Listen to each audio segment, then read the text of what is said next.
Assalamu alaikum wa rahmatullahi wa barakatuh, everyone. Inshallah, we will continue from where we left off about the entrances of Satan. So the next one is supposed to be love of ostentations, as like in show off in furniture, clothing, houses. All of these are, again, we want people to say wow to our the way we want to carry on our lives.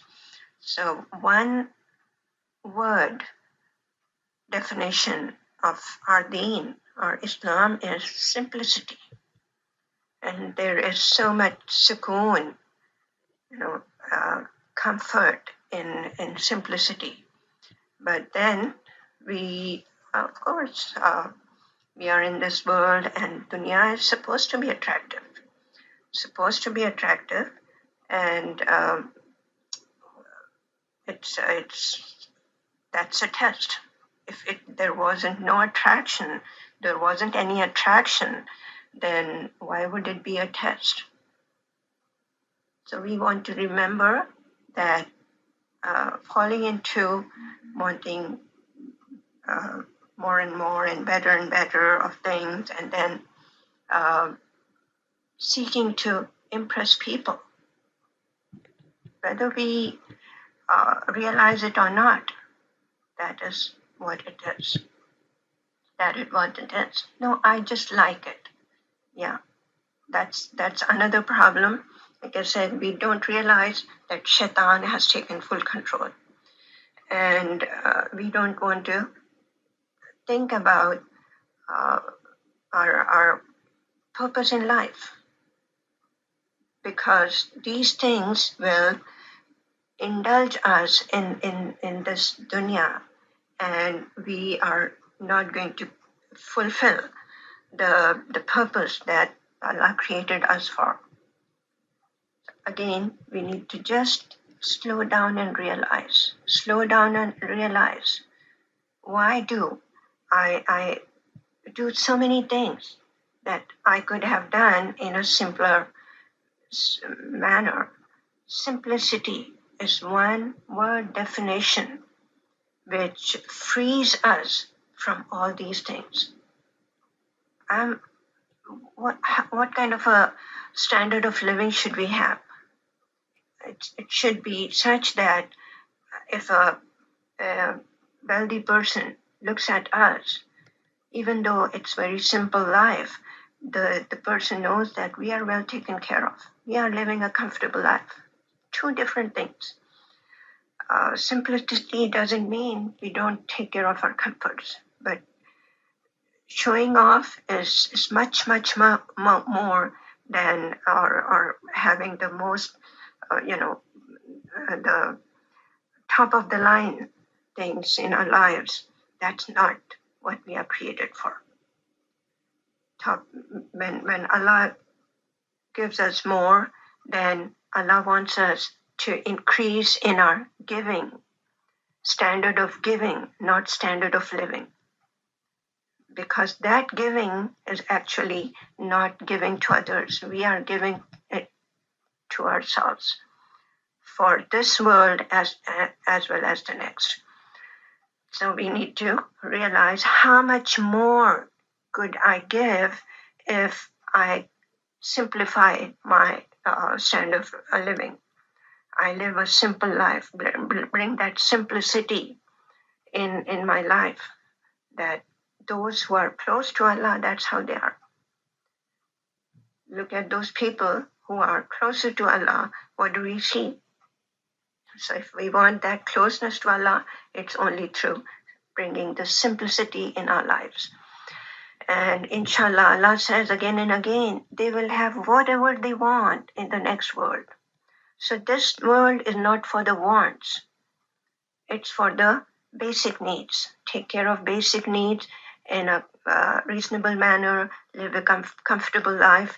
And then if a poor person looks at our way of living, they should feel that it's not going to be that difficult for them to accomplish this goal, that they live a life that a simple person lives, a simple Muslim lives, simplicity in our lives. So, and that, that's going to be more and more of that. And the result is nothing but seeking to impress people. And I have come across this, people sometimes, they bought something new, and when they felt that I didn't notice it, they got upset about it. So this is, even if we don't mention it, we will feel that these are the hidden things, hidden shaitan in ourselves, seeking to impress. Whether we say it out or not, we are doing this, uh, and we are busying ourselves with these, the petty things of the dunya, which have no value when it comes to the real thing. The reality is Allah, and the reality is Allah is looking at me, and Allah says, "I'm not looking at your physical being or your fortunes of the dunya. I'm looking at your heart and your deeds. I want your heart free of any of these things. Love of any of these things will take away the love of Allah from the heart."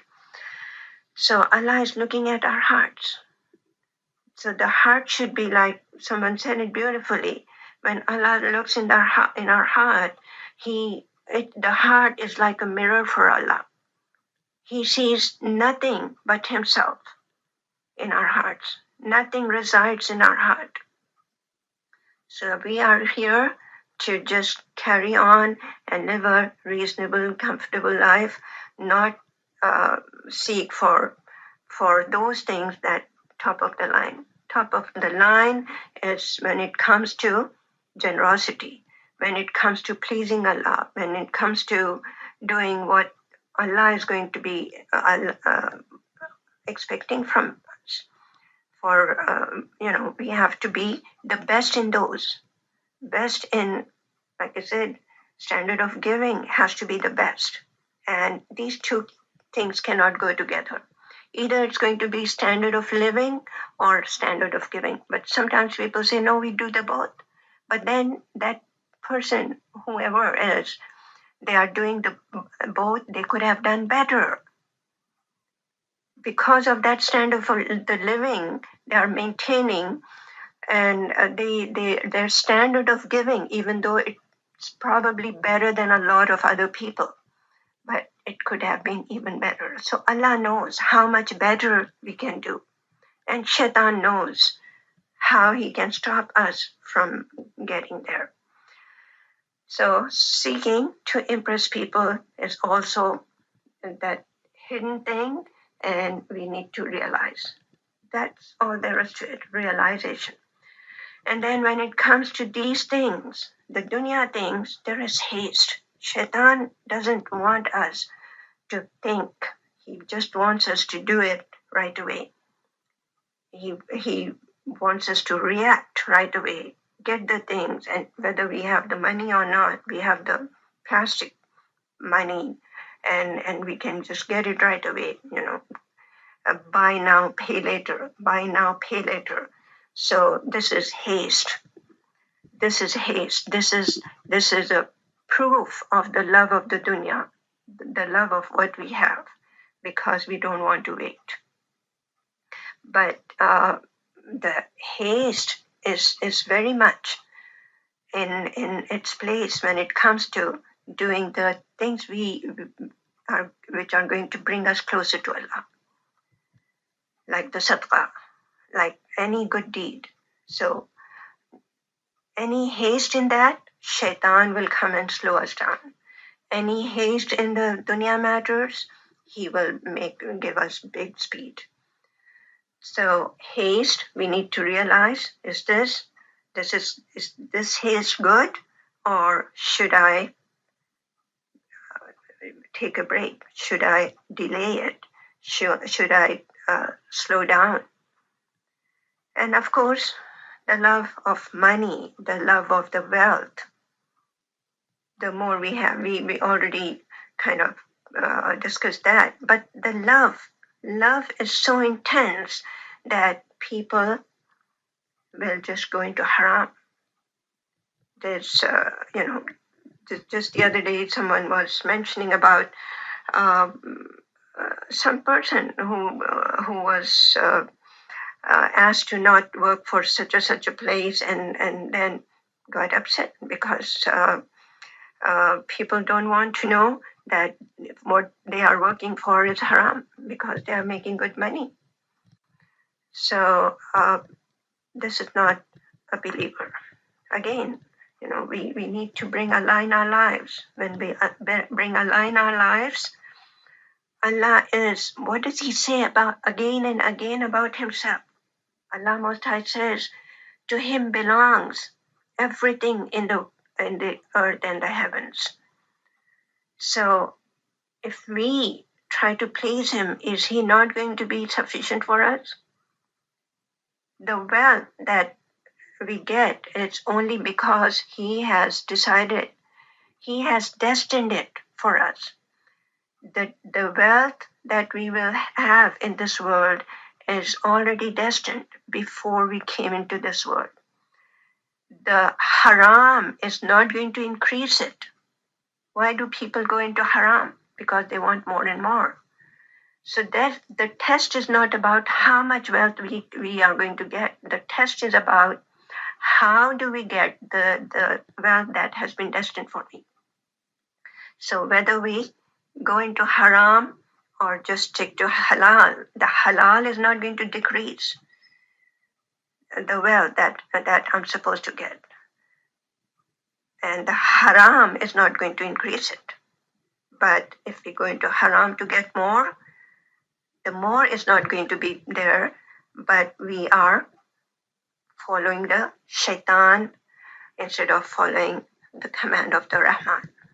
We are being a slave to shaitan, whereas we are supposed to be a slave to Rahman. So love of the wealth. We love the wealth. For one thing, Allah, I want more and more of the wealth. Why?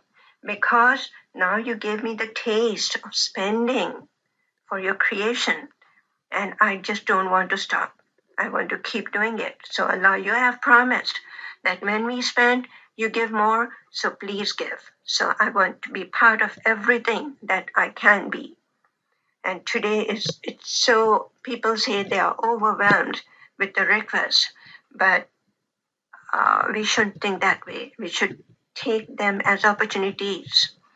We believers, we take the wealth to cultivate our next world in this world, because this dunya, according to the Prophet ﷺ, he said, this is the land we are sowing the seeds, and the produce is going to be seen in the next world.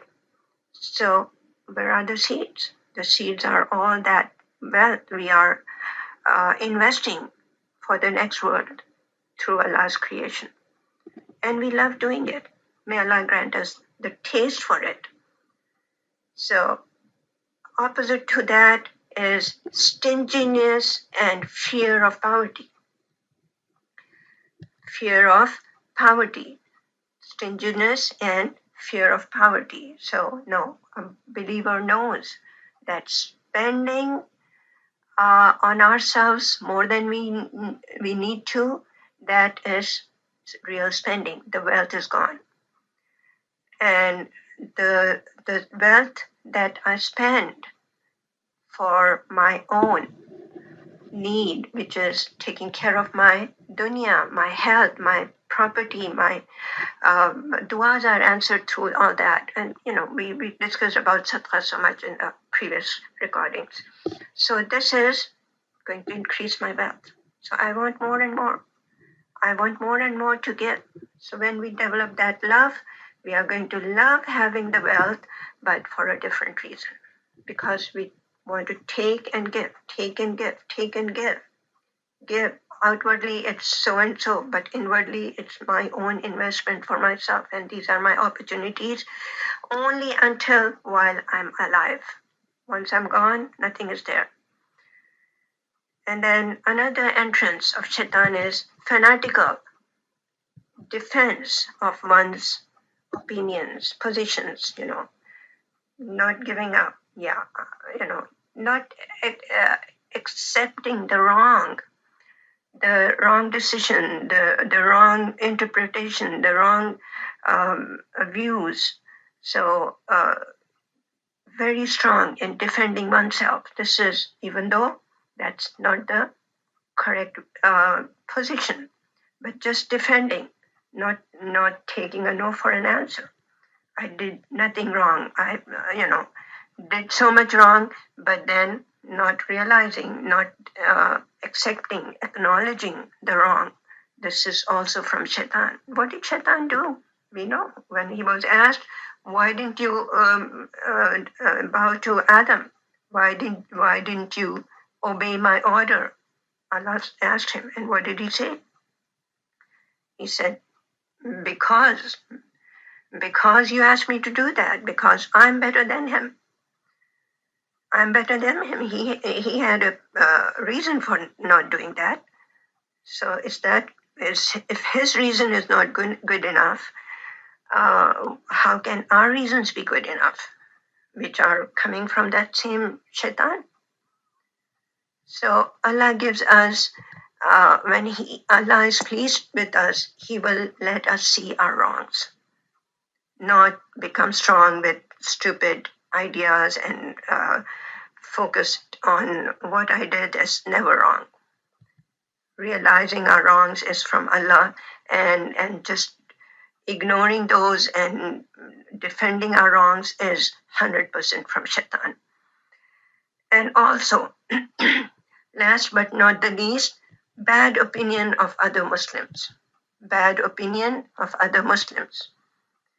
The Prophet ﷺ said, always have a good opinion of the Creator and the creation.